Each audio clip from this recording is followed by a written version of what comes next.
Thanks, Yolanda. Switching gears now, frequent power outages on Grand Bahama has left many residents questioning the reliability of the Grand Bahama Power Company's operational system.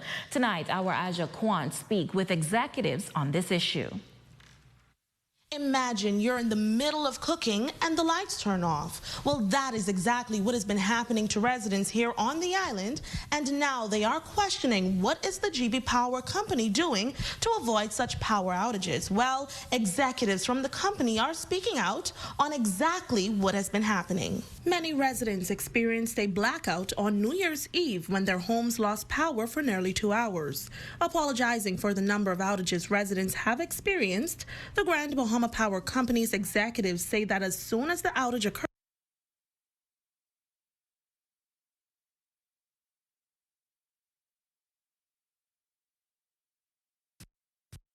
and these unforeseen mechanical challenges would have impacted our engines, thus impacting our customers.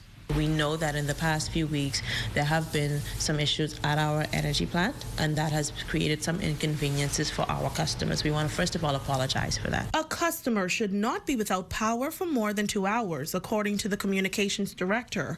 However, if an engine malfunctions unexpectedly, the company will take the necessary actions to ensure that the problem is fixed. They're not small little car engines. It takes the time for us to allow the engine time for it to cool down, for us to have access to the apparatuses, for us to be able to assess what's going on and then begin the remediation process. So while 2 hours we know is an inconvenience for customers, it's the time that we need to adequately be able to assess and at times remediate. In the past, according to Russell, GB Power noticed that the same areas were impacted by outages, so they worked to address that problem. But here's what happens if remediation doesn't work in a suitable time frame. What we do is we would rotate the outage. That means that we would first come on social media, let customers know in the areas that we might have to rotate and that they should be prepared for an outage, and then we would go ahead and restore the original impacted customers and then go ahead and take off additional customers to ensure that we're sharing that